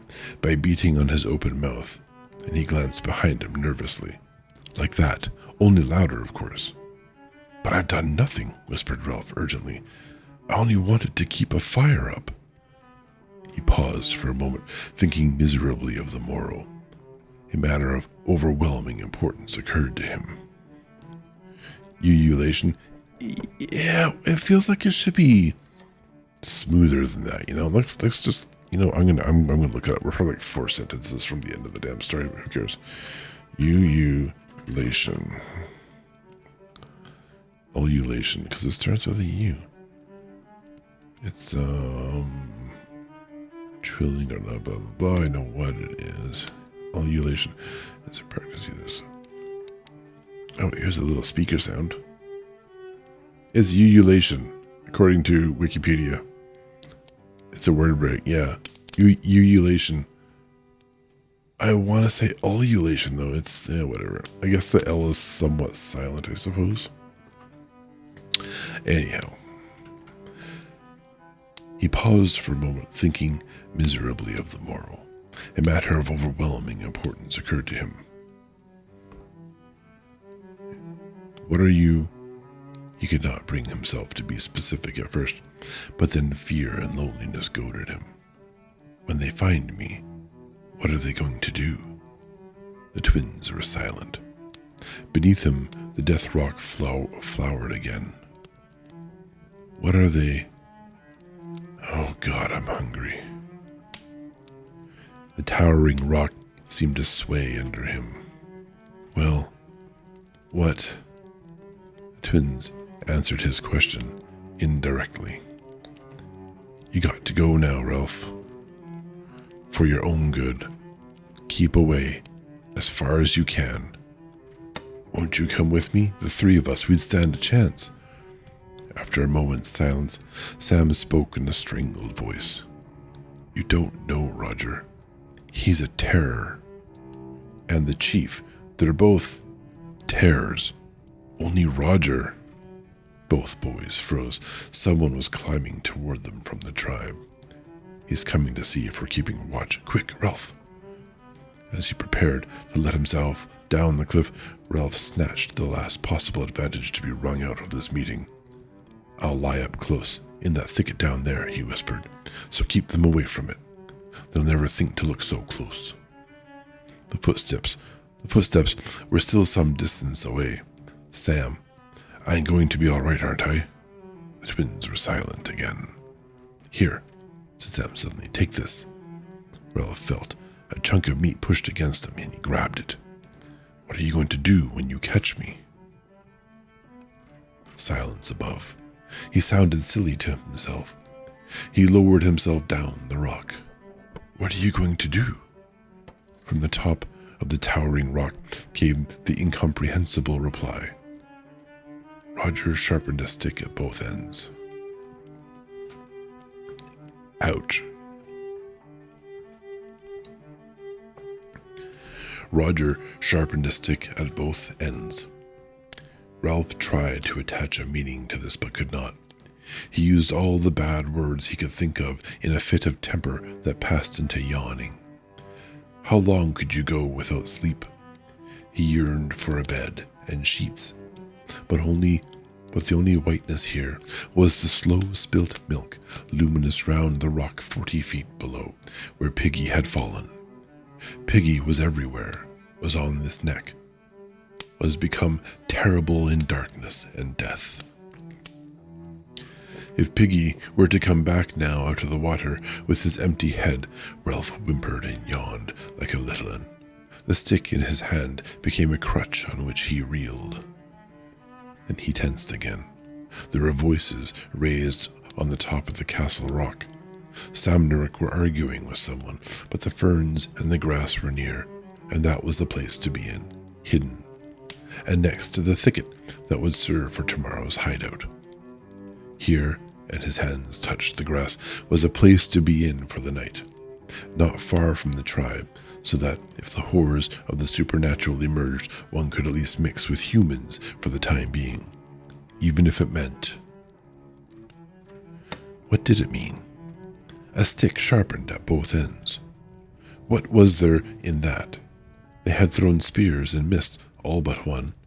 Perhaps they would miss next time, too. He squatted down in the tall grass, remembered the meat that Sam had given him, and began to tear at it ravenously.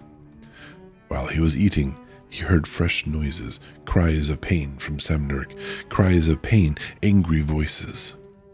What did it mean? Someone besides himself was in trouble, for at least one of the twins was catching it. The voices passed away down the rock, and he ceased to think of them. He felt with his hands and found cool, delicate fronds backed against the thicket. Here, then, was the knight's lair. At first light, he would creep into the thicket, squeeze between the twisted stems, and ensconce himself so deep that only a crawler like himself could come through, and that crawler would be jabbed. There he would sit, and the search would pass him by, and the cordon waver on, ululating along the island, and he would be free, at least for a day. He pulled himself between the ferns, tunneling in. He lay the stick beside him and huddled himself down in the blackness. One must remember to wake at first light in order to diddle the savages, and he did not know how quickly sleep came and hurled him down a dark interior slope. He was awake before his eyes were open, listening to a noise that was near. He opened an eye, found the mold an inch or two from his face, and his fingers gripped into it. Light filtering between the fronds of fern, he had just time to realize that the age-long nightmares of falling and death were past, and that the morning was come, when he heard the sound again. It was an ululation over by the seashore.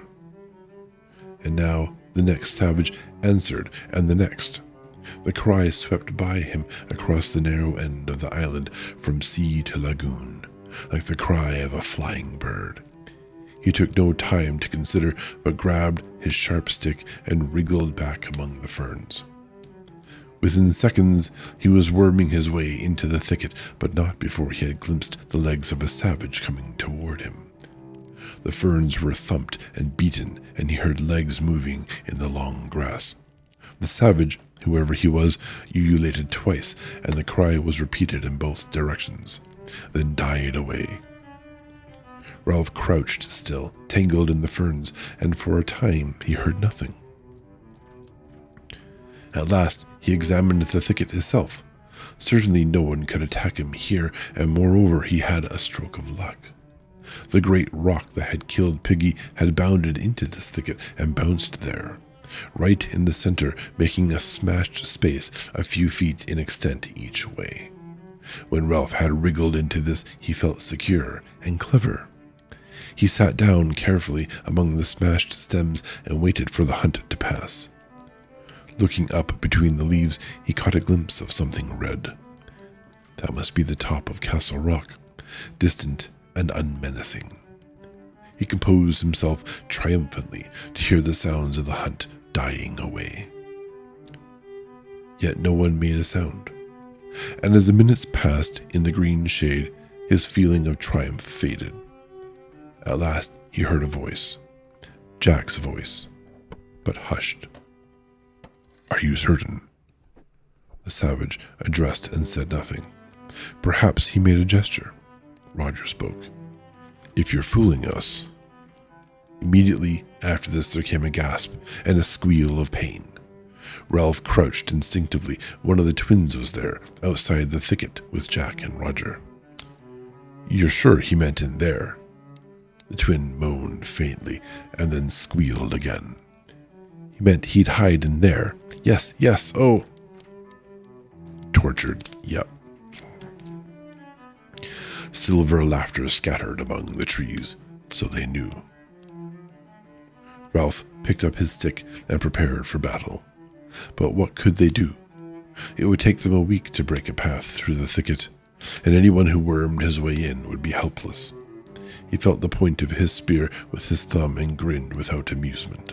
Whoever tried that would be stuck, squealing like a pig.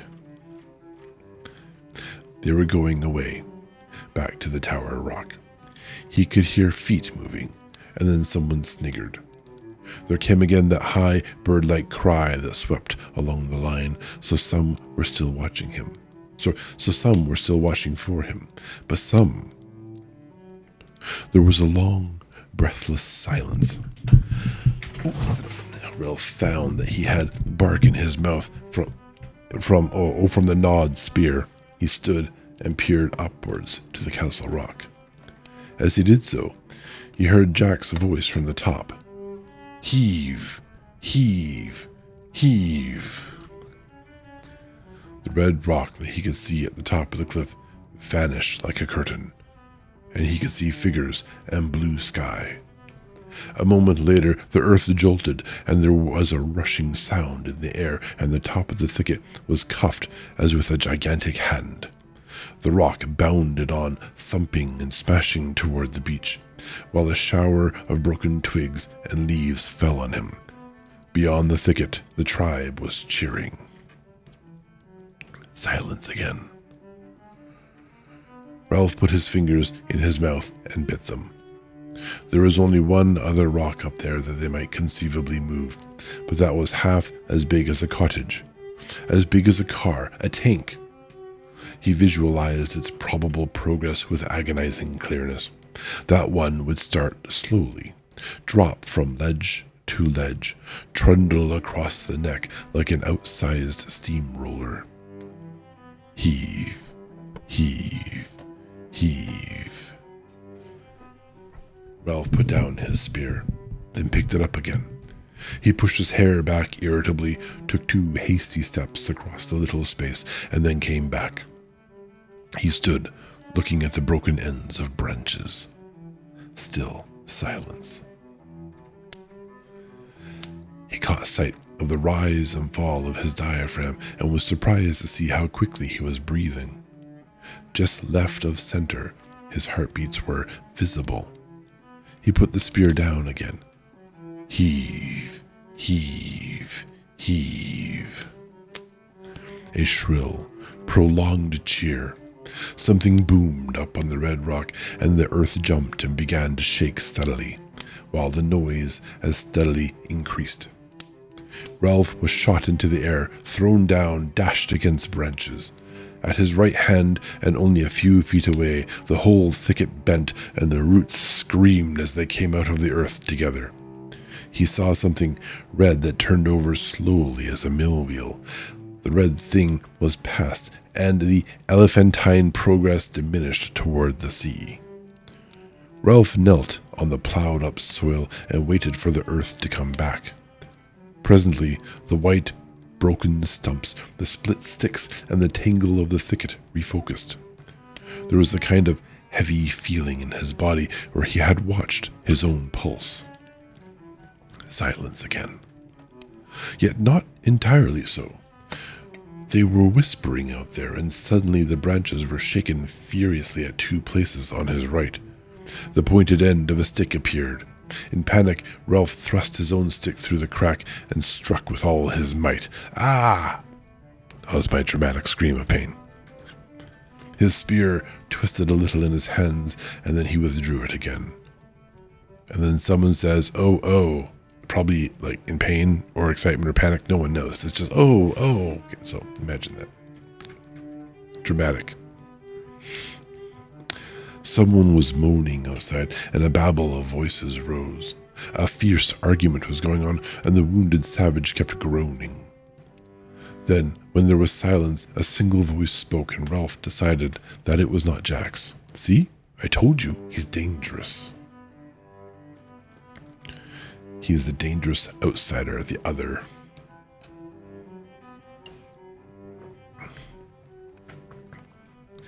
The wounded savage moaned again. And we're going to take a 3-minute rad break. as we leave the story for the moment with moaning savages. We'll take a quick 3-minute ad break, and then, yeah, we are definitely finishing pretty quickly, I expect. All right, we'll be back soon.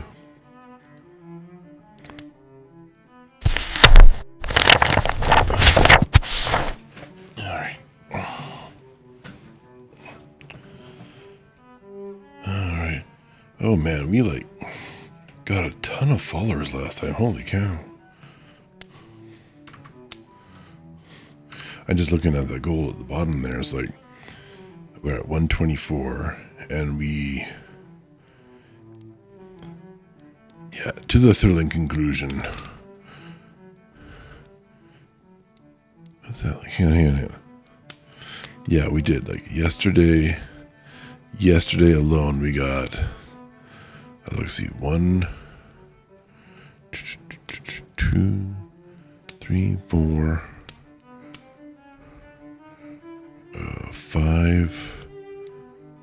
5 or 6.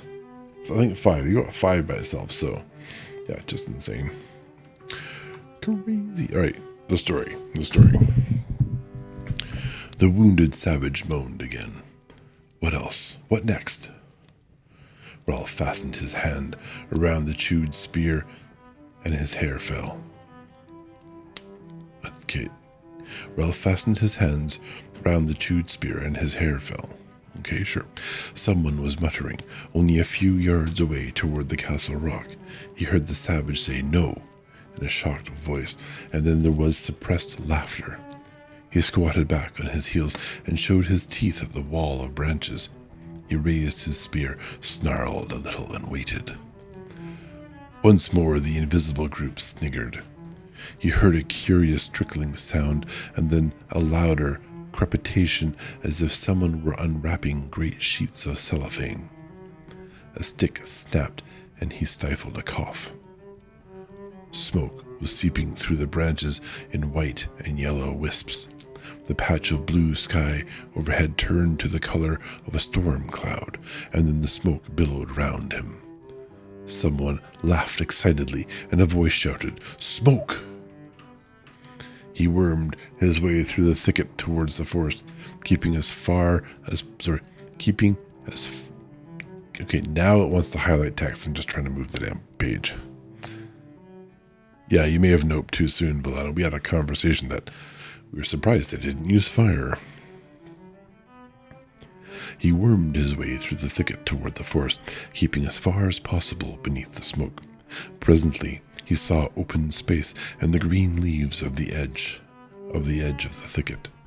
A smallish savage was standing between him and the rest of the forest. A savage striped red and white and carrying a spear. He was coughing and smearing the paint about his eyes with the back of his hand as he tried to see through the increasing smoke.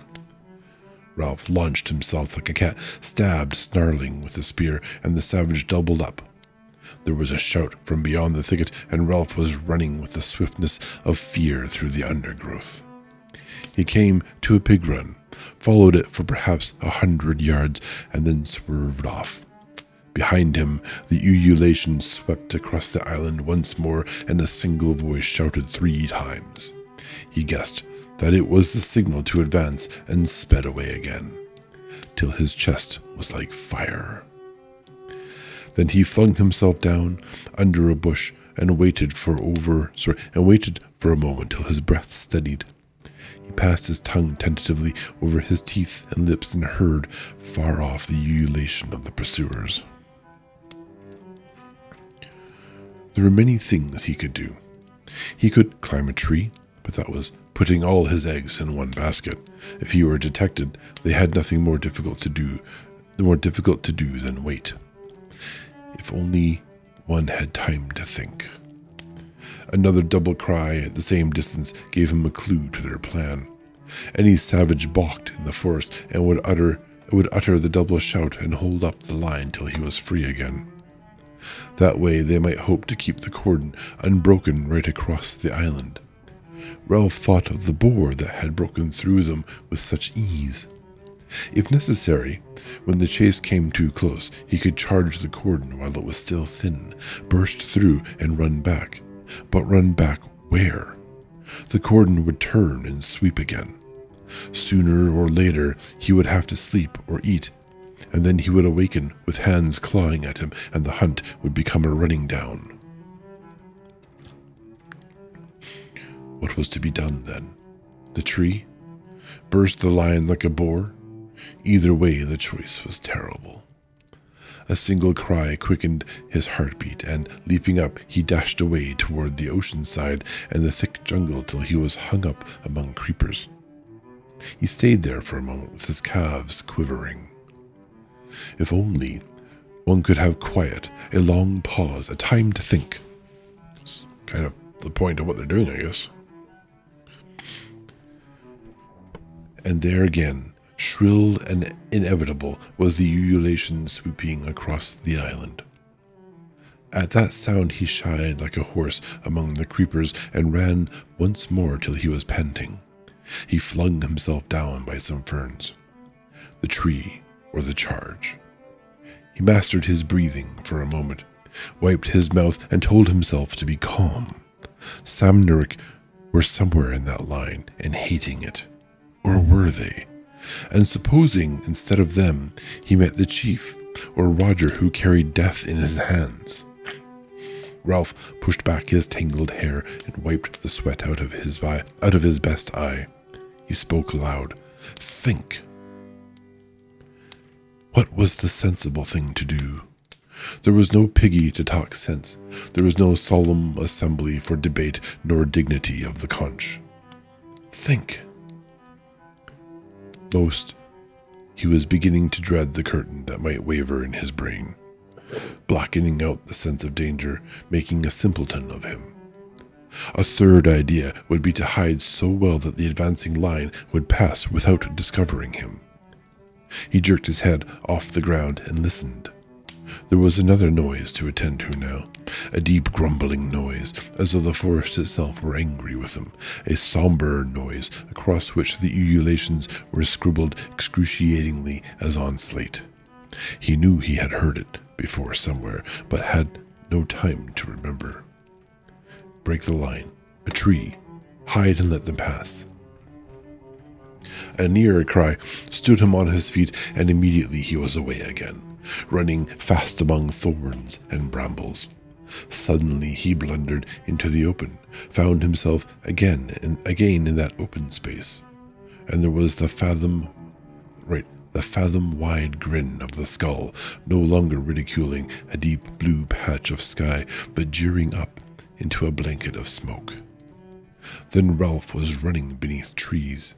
With the grumble of the forest explained, they had smoked him out and set the island on fire. Hide was better than a tree because you had a chance of breaking the line if you were discovered. Hide then. He wondered if a pig would agree, and grimaced at nothing. Find the deepest thicket, the darkest hole on the island, and creep in. Now, as he ran, he peered about him. Bars and splashes of sunlight flitted over him, and sweat made glistening streaks on his dirty body. The cries were far now, and faint. At last he found what seemed to him the right place, though the decision was desperate. Here, bushes and a wild tangle of creeper made a mat that kept out all the light of the sun. Beneath it was a space, perhaps a foot high, though it was pierced everywhere by parallel and rising stems. If you wormed into the middle of that, you would be 5 yards from the edge and hidden unless the savage chose to lie down and look for you, and even then you would be in darkness. And if the worst happened and he saw you, then you had a chance to burst out at him, fling the whole line out of step, and double back. Cautiously, his stick trailing behind him, Ralph wormed between the rising stems. When he reached the middle of the mat, he lay and listened. The fire was a big one, and the drum roll that he had thought was left so far behind was nearer. Couldn't a fire outrun a galloping horse? He could see the sun-splashed ground over an area perhaps 50 yards from where he lay, and as he watched, the sunlight in every patch blinked at him. This was so like the curtain that flapped in his brain that for a moment he thought the blinking was inside him. But then the patches blinked more rapidly, dulled, and went out, so that he saw a great heaviness of smoke lay between the island and the sun. So, is this how a ship finds the island? He got his fire after all. If anyone peered under the bushes and chanced to glimpse human flesh, it might be Samneric, who would pretend not to see it and say nothing. He laid his cheek against the chocolate-colored earth, licked his dry lips, and closed his eyes. Under the thicket, the earth was vibrating very slightly. Or perhaps there was a sound beneath the obvious thunder of the fire and scribbled ululations that was too low to hear. Someone cried out. Ralph jerked his cheek off the earth and looked into the dull light. They must be near now, he thought, and his chest began to thump. Hide, break the line, climb a tree. Which was the best after all? The trouble was you only had one chance. Now the fire was near.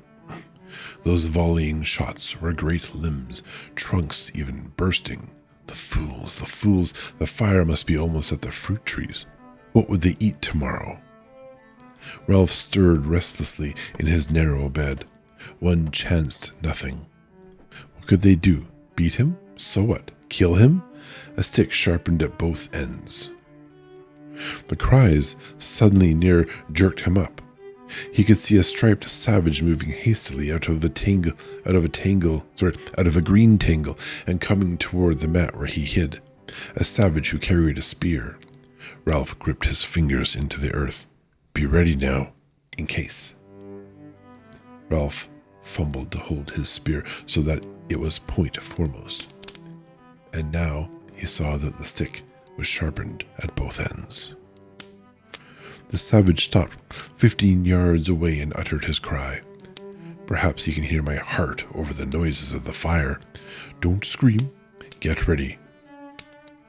The savage moved forward so that you could only see him from the waist down. That was the butt of his spear. Now you could see him from the knee down. Don't scream.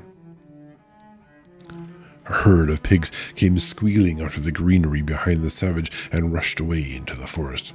Birds were screaming, mice shrieking, and a little hopping thing came under the mat and cowered. 5 yards away, the savage stopped, standing right by the thicket, and cried out. Ralph drew his feet up and crouched. The stake was in his hands, the stake sharpened at both ends.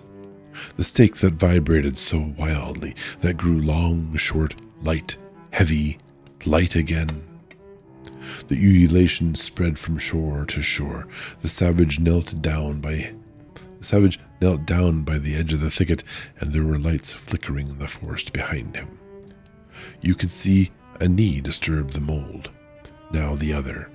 2 hands, a spear, a face. The savage peered into the obscurity beneath the thicket. You could tell that he saw light on this side and on that, but not in the middle. There. In the middle was a blob of dark, and the savage wrinkled up his face, trying to decipher the darkness. The seconds lengthened. Ralph was looking straight into the savage's eyes. Don't scream. You'll get back. Now he's seen you. He's making sure. A stick sharpened. Ralph screamed, a scream of fright and anger and desperation. His legs straightened. The screams became continuous and foaming. He shot forward, burst the thicket, was in the open, screaming, snarling, bloody. He swung the stake and the savage tumbled over, but there were others coming toward him, crying out. He swerved as the spear flew past and then was silent, running. All at once the lights flickering ahead of him merged together. The roar of the forest rose to thunder, and a tall bush directly in his path burst into a great fan-shaped flame. He swung to the right, running desperately fast, with the heat beating on his left side, the fire racing forward like a tide. The ululation rose behind him and spread along, a series of short, sharp cries, the sighting call. A brown figure showed up at his right and fell away. They were all running, all crying out madly. He could hear them crashing in the undergrowth, and on the left was the hot, bright thunder of the fire. He forgot his wounds, his hunger and thirst, and became fear, hopeless fear on flying feet. rushing through the forest toward the open beach. Spots jumped before his eyes and turned into red circles that expanded quickly till they passed out of sight. Below him, someone's legs were getting tired, and the desperate ululation advanced like a jagged fringe of menace and was almost overhead. He stumbled over a root, and the cry that pursued him rose even higher.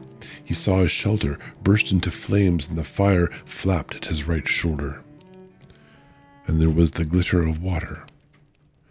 Then he was down, rolling over and over in the warm sand, crouching with arm to ward off, trying to cry for mercy. He staggered to his feet, tensed for more terrors, and looked up at a huge peaked cap. It was a white-topped cap, and above the green shade of the peak was a crown and anchor gold foliage. He saw white drill, epaulettes, a revolver, a row of gilt buttons down the front of a uniform. A naval officer stood on the sand, looking down at Ralph in wary astonishment. On the beach behind him was a cutter, her bows hauled up and held by two rattings. In the stern sheets, another ratting held a submachine gun. Yes, seemingly they're saved. The ululation faltered and died away. The officer looked at Ralph doubtfully for a moment, and took his hand away from the butt of the revolver. "Hello?" Squirming a little, conscious of his filthy appearance, Ralph answered shyly. "Hello?" The officer nodded, as if a question had been answered. "Are there any adults, any grown-ups with you?" Dumbly, Ralph shook his head. He turned a half-pace on the sand. A semicircle of little boys, their bodies streaked with colored clay, sharp sticks in their hands, were standing on the beach, making no noise at all. "Fun and games," said the officer. "Oh, God. Don't boil this down to boys will be boys." A fire reached the coconut palms by the beach and swallowed them noisily. A flame, seemingly detached, swung like an acrobat and licked up the palm heads on the platform. The sky was black. The officer grinned cheerfully at Ralph. "We saw your smoke. What have you been doing? Having a war or something?" Ralph nodded. The officer inspected the little scarecrow in front of him. The kid needed a bath, a haircut, a nose wipe, and a good deal of ointment. "Nobody killed, I hope? Any dead bodies?" "Only 2, and they've gone." The officer leaned down and looked closely at Ralph. 2. Killed. Ralph nodded again. Behind him, the whole island was shuddering with flame. The officer knew, as a rule, when people were telling the truth. He whistled softly. And yeah, it was probably 3, too, by the way. Yeah. Other boys were appearing now. Tiny tots, some of them. Brown, with the distended bellies of small savages. So they're starving, is what you're saying. One of them came close to the officer and looked up. I'm... But there was no more to come. Percival Wemyss Medicine sought in his head for an incantation that had faded clean away. The officer turned back to Ralph. "We'll take you off. How many of you are there?" Ralph shook his head. The officer looked past him to the group of painted boys. "Who's boss here?" "I am," said Ralph loudly. A little boy who wore the remains of an extraordinary black cape on his red hair and who carried the remains of a pair of spectacles at his waist started forward, then changed his mind and stood still. "We saw your smoke, and you don't know how many of you there are." "No, sir." "I should have thought," said the officer as he visualized the search before him. "I should have thought that a pack of British boys, you're all British, aren't you? Would have been able to put up a better show than that, I mean." "It was like that at first," said Ralph. "Before things." He stopped. "We were together then." The officer nodded helpfully. I know. Jolly good show. Like the Coral Island. Ralph looked at him dumbly. For a moment he had a fleeting picture of the strange glamour that had once invested the beaches. But the island was scorched up like dead wood. Simon was dead, and Jack had... The tears began to flow, and sobs shook him. He gave himself up to them now for the first time on the island. Great, shuddering spasms of grief that seemed to wrench his whole body. His voice rose under the black smoke before the burning wreckage of the island, and infected by that emotion, the other little boys began to shake and sob too. And in the middle of them, with filthy body, matted hair, and unwiped nose, Ralph wept for the end of innocence, the darkness of man's heart, and the fall through the air of the true, wise friend called Piggy. The officer, surrounded by these noises, was moved and a little embarrassed. He turned away to give them time to pull themselves together, and waited, allowing his eyes to rest on the trim cruiser in the distance. The end.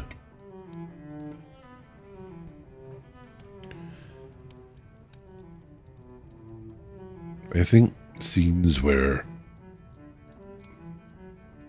relief, like intense emotional relief, kind of really affect me. Yeah, the British stiff upper lip and all, that's right.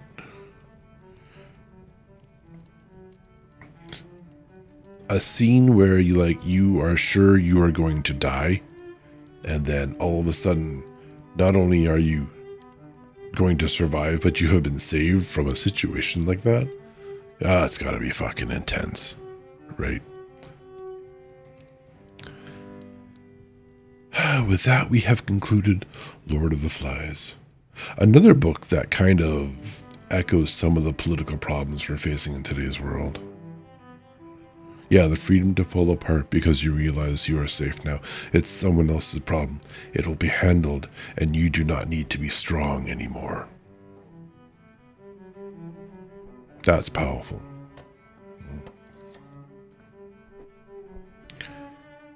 It's only like 8:18. When do we normally shut down? Like 10? It's turn to 6. Yeah, 10. So we have like a couple hours almost. I'm probably not going to be starting another book.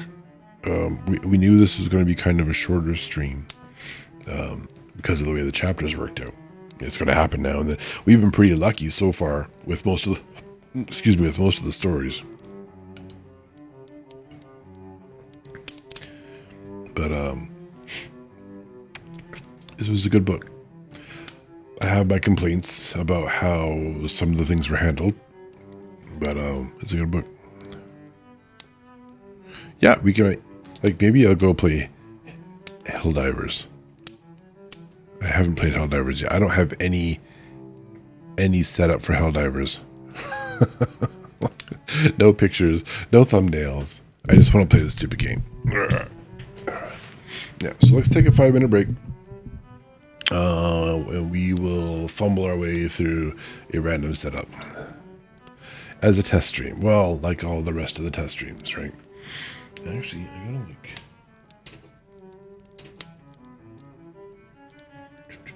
lift my desk up a little bit. It's kind of weird. Yeah, that's a bit better. I've been learning since sitting down here for a work shift, because this is the same computer I use for my work, that it just, between the desk and the chair, things go up and things go down and just kind of messes up a little bit. Anyhow, yeah. Let us take a 5-minute break.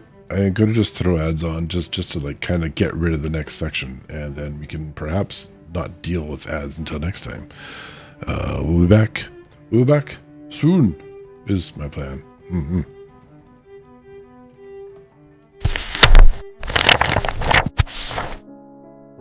As usual, before you leave, please remember to return your reading material to the shelves and be kind to one another.